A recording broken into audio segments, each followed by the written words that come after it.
Pemerintah kolonial Belanda membangun Kebun Raya Bogor tahun 1817. Tujuan utamanya untuk penelitian dan pengembangan pertanian.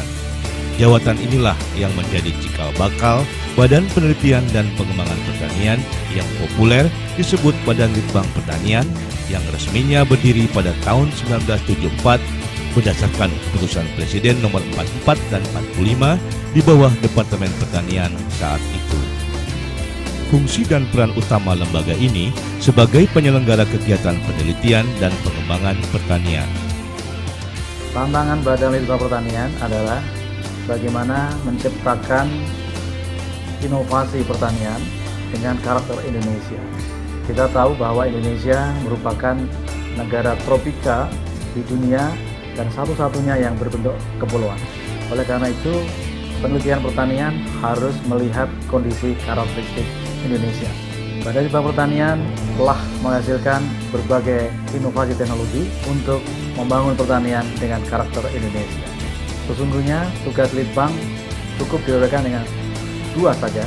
Yang pertama adalah penciptaan varietas unggul untuk semua komoditas prioritas. Yang kedua adalah penciptaan inovasi teknologi pendukungnya. Yang kedua ini mencakup pengelolaan lahan, kemudian juga budidaya, pasca panen, dan juga pemasaran hasil-hasil Litbang Pertanian. Kementerian Pertanian pada rentang waktu 2010 sampai dengan tahun 2014 telah mencanangkan sistem pertanian industrial unggul berkelanjutan berbasis sumber daya lokal untuk meningkatkan kemandirian pangan, nilai tambah, ekspor, dan meningkatkan kesejahteraan petani. Ini tentu saja menjadi tantangan yang tidak ringan bagi Badan Litbang Pertanian.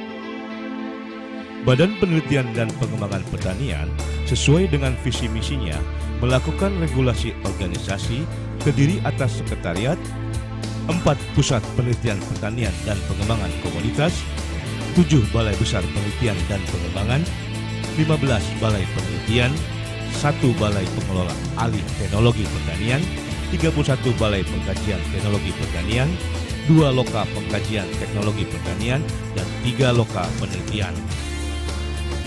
Selain itu juga masih membina Pusat Sosial Ekonomi dan Kebijakan Pertanian atau PSDKP dan Pusat Perpustakaan dan Penyebaran Teknologi Pertanian atau Pustaka yang secara organisasi berada di bawah Kementerian Pertanian dan pembinaannya berada di bawah Badan Litbang Pertanian.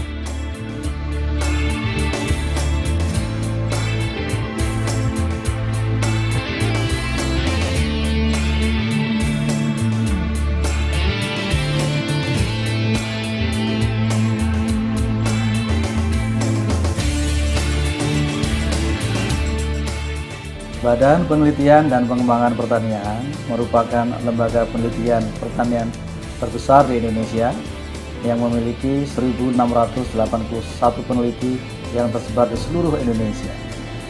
Badan Litbang Pertanian terdiri dari 65 unit kerja dan unit pelaksana teknis yang tugasnya ada dua. Pertama adalah melakukan penelitian upstream atau penelitian yang lebih kepada scientific evidence.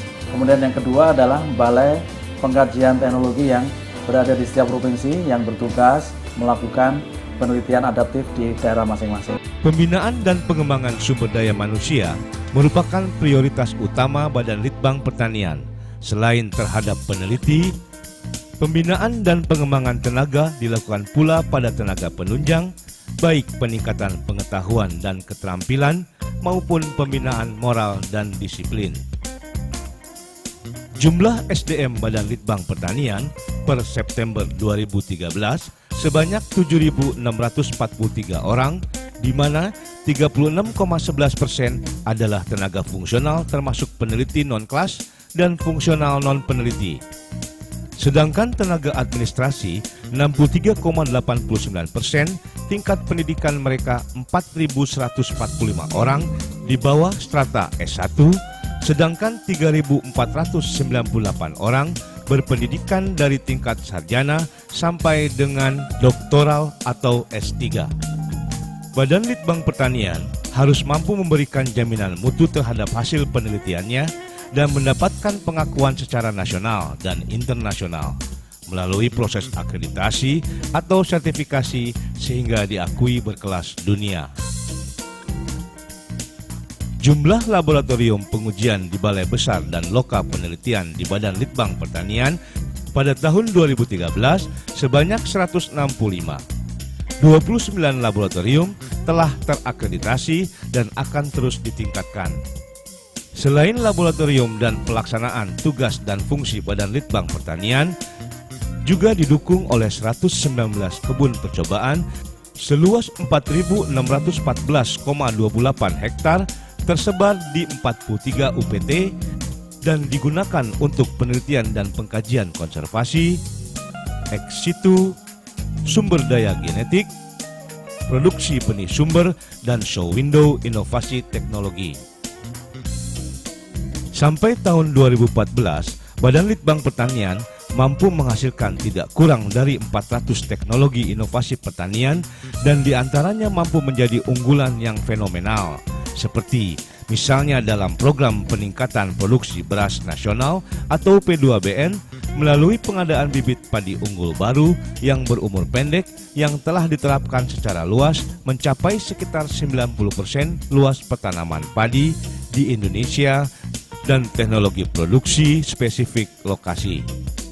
400 teknologi inovatif pertanian mencakup berbagai bidang, yaitu mencakup inovasi teknologi yang terkait dengan sumber daya lahan, air, agroklimat, juga peta-peta yang diperlukan dalam penelitian, varietas-varietas unggul, mulai dari varietas-varietas tanaman pangan, tanaman perkebunan, tanaman hortikultura, serta peternakan. Juga ada hasil penelitian yang terkait dengan bioteknologi, kemudian pasca panen, alat mesin pertanian, dan juga kebijakan sosial ekonomi pertanian.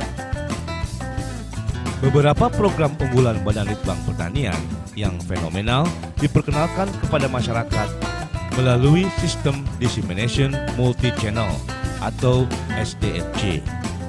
Beberapa program unggulan sesuai dengan indikator kinerja utama Kementerian Pertanian bahwa Badan Litbang Pertanian menunjang pembangunan pertanian dalam penyediaan varietas unggul berdaya saing seperti padi varietas Ciherang. Varietas ini merupakan produk riset Badan Litbang Pertanian paling legendaris hingga kini. Sejak pertama kali dilepas tahun 2000, varietas ini masih mendominasi areal pertanaman padi di sejumlah sentra produksi padi. Return on investment diperkirakan mencapai 67,5 triliun rupiah. Bioetanol dari sorghum.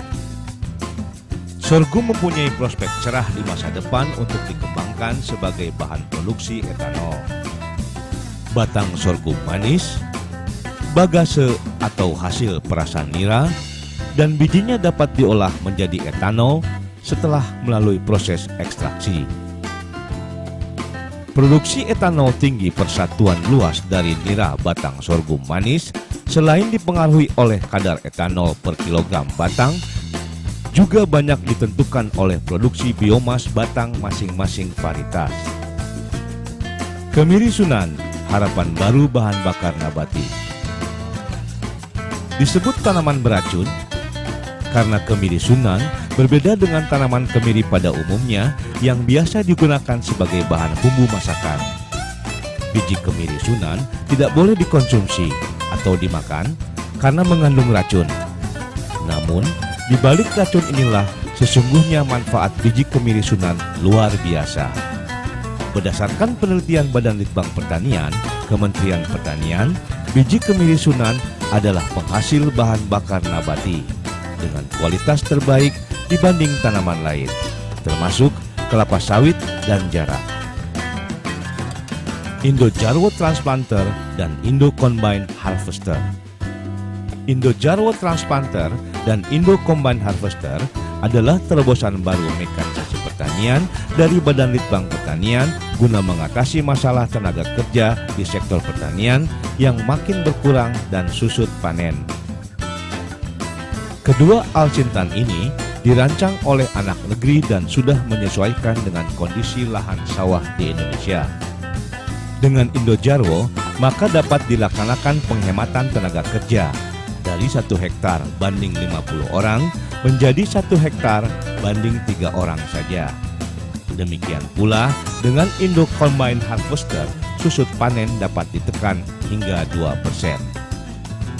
Dengan inovasi yang telah dihasilkan, Badan Litbang Pertanian telah memberikan bukti nyata bahwa Indonesia sebagai negara agraris industrial modern yang menjunjung tinggi sumber daya dan kearifan lokal demi kemakmuran bangsa serta mengayomi dunia dengan menjaga kelestarian alamnya yang merupakan salah satu paru-paru dunia.